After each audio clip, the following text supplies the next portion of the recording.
I love reading ancient history. I mean, like offbeat shit you can't find.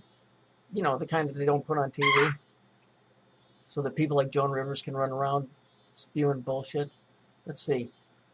The Phoenicians describes Saturn of Carthage. They had an image of Saturn made of brass stretching out his hands towards the earth so that the children being put into them were thrown and rolled into a great gulf of fire. There we also have the passage of Philo. Philo's the guy, Philo-Biblis, the dude that named, was the first guy to call Israel Yahoo. Concerning the history of the Phoenicians, Saturn, therefore, whom the Phoenicians called Israel. See? Saturn, therefore, whom the Phoenicians called Israel. Israel means Saturn. For those of you that are too retarded to turn the sentence around, having governed that country after his death, was made the star called Saturn. So Saturn was a Phoenician dude, and then they named the planet after this dude accordingly.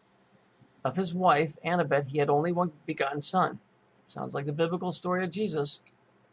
Of his wife, Annobret, he had only one begotten son who therefore, they called Geode.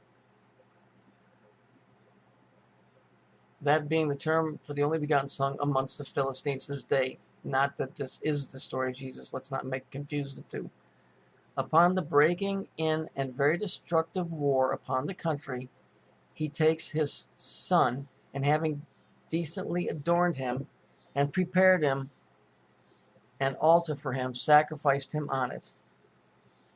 Well, Jesus was sacrificed on a cross, so this is a mirror story.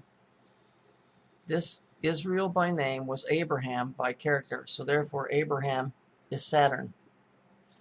By the character from whom, whether they derived by direful imitation, this horrid uses of sacrificing to Moloch, is no place to dispute. The question rather might be whether the Israelites did act any such thing themselves in the wilderness.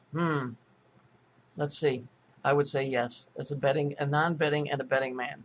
Whether the tabernacle of the Lord, they also erected a tabernacle to Moloch too. Whether having slighted the way of sacrificing beasts, they instituted a new offering of their own children. Imagine that. Sounds like Sandy Hook. Which, how unlikely it was that Moses should either offer it to be done, or having been done, should pass it by in silence. See, this is where it's not silent, because the Torah and the Talmud are two different things. The Torah is the written word; those are the stories that you and I get to read, that were broken down and put into the Bible, and then the Talmud is the spoken word. That's the other story. See. So, yeah, pretty sure. Pretty sure. All you gotta do is look at Sandy Hook. That would be my guess. Interesting, though. Look, there it is. Saturn is known as Israel. He was also the dude. Saturn is the dude. Remember the movie The Dude? Saturn is the dude. There you go.